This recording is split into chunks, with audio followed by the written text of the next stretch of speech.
पुदुचेरी राज्य बनने की मांग कर रहा है। वर्तमान में भारत में 28 राज्य और 8 केंद्र शासित प्रदेश हैं।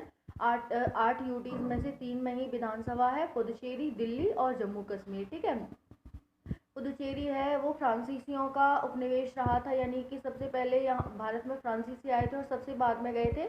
और 1962 में फ्रांसीसियों से पुदुचेरी को आज़ाद किया गया था। उसके बाद इसे यूटी बना दिया गया था और तब से ये यूटी है। और वर्तमान में देखें तो ये 4 क्षेत्रों में फैला हुआ है। पुदुचेरी, यमन, माहे, कराईकल। माहे है वो केरल के पास है, केरल में नहीं है बट केरल के पास है। ठीक है। और यनम है वो आंध्र प्रदेश में है। कराईकल एंड पुदुचेरी है वो तमिलनाडु के पास है। ठीक है। ये उसका हिस्सा नहीं है बट उसके पास है, इस वजह से इसे 3 राज्यों में फैला हुआ बोल दिया जाता है। ठीक है। तो 4 क्षेत्रों में पुदुचेरी फैला हुआ है। ठीक है। तो इस तरह से ये क्या है, राज्य बनने की मांग कर रहा है। और हमें पता है कि 1947 में भारत है वो अंग्रेजों से आज़ादी मिली थी भारत को।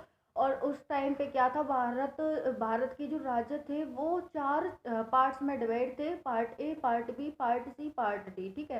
पार्ट ए था वो डायरेक्ट अंग्रेजों के अधीन था, यानी कि अंग्रेज डायरेक्ट राज करते थे। पार्ट बी में क्या है कि वो चीफ कमिश्नरेट के माध्यम से राज्यों पर राज करते थे। ठीक है। सी में आता था वो क्या करते थे, राजा महाराजाओं के माध्यम से राज करते थे। और जो पार्ट 4 था उसमें जैसे अंडमान निकोबार हो गया, उसमें वो इनडायरेक्टली राज करते थे। ठीक है। तो इस तरह से चार पार्टों में भारत के जो राज्य थे वो डिवाइड थे। और जब 26 नवंबर 1949 को हमने संविधान को अपनाया था, उसके बाद क्या हुआ था कि इन पर विचार किया गया था कि इस व्यवस्था को, जो part A B C D की व्यवस्था है, इसे ख़त्म किया जाए। उसके बाद क्या हुआ था कि 1956 में, ठीक है, जो आर्टिक संविधान का भाग 7 था उसे डिबॉलिश कर दिया गया था, यानी कि समाप्त कर दिया गया था। और उसके तहत ये जो पार्ट की व्यवस्था थी इसे भी समाप्त कर दिया गया था। और तब भारत में 24 राज्य और 6 केंद्र शासित प्रदेश बनाए गए थे। ठीक है। और फिर जैसे जैसे राज्य मांग करते गए उनके हिसाब से क्या है, यूटी बनाए गए। ठीक है। तो अब हम देखें कि क्या इसको राज्य का दर्जा दिया जा सकता है। हाँ, अगर सरकार चाहे तो इसे दे सकती है राज्य का दर्जा। संविधान के आर्टिकल 2 और 3 के तहत उसमें लिखा हुआ है कि किसी भी राज्य को यूटी का दर्जा और किसी भी यूटी को राज्य का दर्जा, या फिर भारत के बाहर का कोई क्षेत्र भारत में मिलाना है, या फिर भारत का कोई क्षेत्र दूसरे देश को देना है। तो इसके तहत किसी भी राज्य का क्षेत्र है वो छोटा बड़ा किया जा सकता है, आर्टिकल 2 एंड 3 के तहत। ठीक है।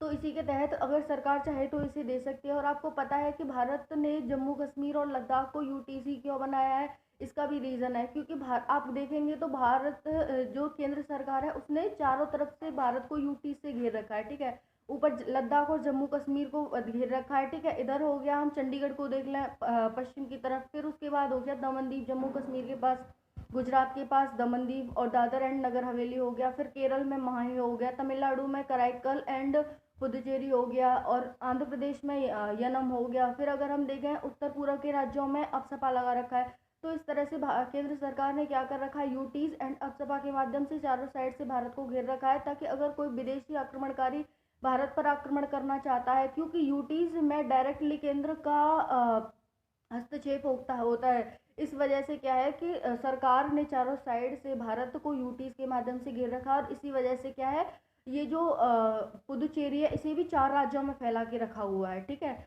तो इस वजह से अगर देखा जाएगा, वैसे तो कोई इसकी कोई भी अपेक्षा नहीं है कि सरकार इसे राज्य का दर्जा देगी, क्योंकि राज्य का दर्जा देने से हमारा जो दक्षिण का भाग है वो राज्य के हाथ में आ जाएगा और वहाँ से जो केंद्र का हस्तक्षेप है वो कम हो जाएगा। इस वजह से लगता तो नहीं है कि इसे केंद्र है वो राज्य बनाएगा, बट इसकी मांग है तो उसके आधार पर मांग तो कर ही सकते हैं कोई भी राज्य किसी का। ठीक है।